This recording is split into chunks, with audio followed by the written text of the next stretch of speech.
Well, one of the things I find that veterans need to do is go back at your benefits from the VA. You need, from what happened to you or in things that you got injured, the different things. And a lot of veterans won't go get their benefits because they were told when they got out, you don't go do that. That's not, no, they're for you. They're there for you. I just went through it again because I got denied in the beginning. I got denied and got denied. And finally I'm at 90% working on 100. And so it's really easy. I don't want to say it's easy, but if you have the issues, you need to go back and get them taken care of. And you won't need these companies taking, 5 times your increase or a percentage of your first big check, those kind of things.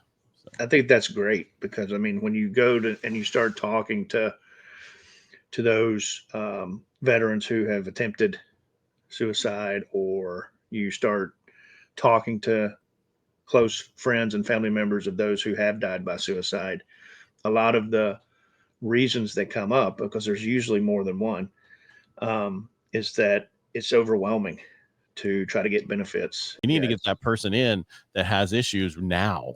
And that's the issue that I have. And then one of the other things I'm doing with this app is you'll be able to rate the VA people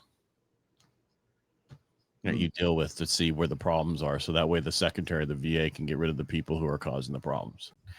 And that's what this show is about, right? It's like making those things that you're going through approachable. Like Corey was getting at, it's like, giving a little honey with the medicine.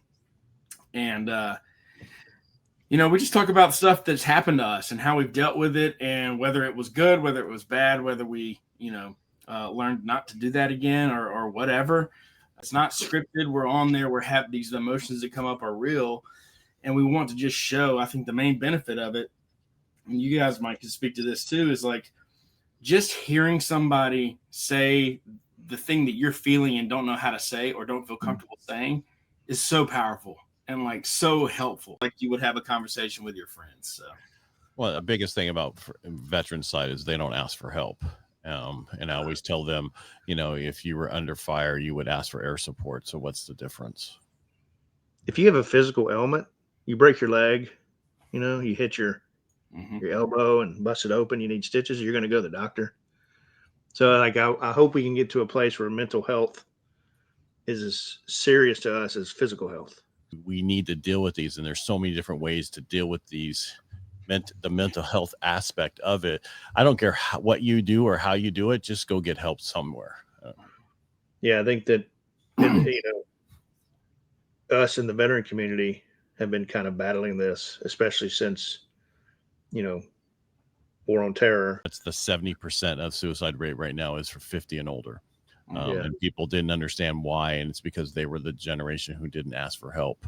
They were told not to ask for help and all that kind of stuff. Plus, the issue is that I just found out with everything I've learned is the fact that up until this point, you've had kids, you've had family, you've had all this stuff you're doing, you're a workaholic, you do all this other stuff. You never focused on you.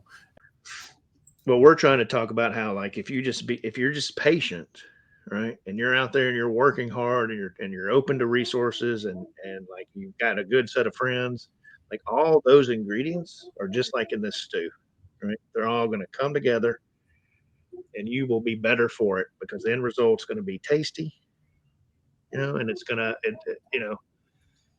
there's a light on the other side, right? And you can reach that point. You just have to be a little patient, right? And you have to have good ingredients. Getting the word out about mental health. I won't say mental illness, but it's mental health.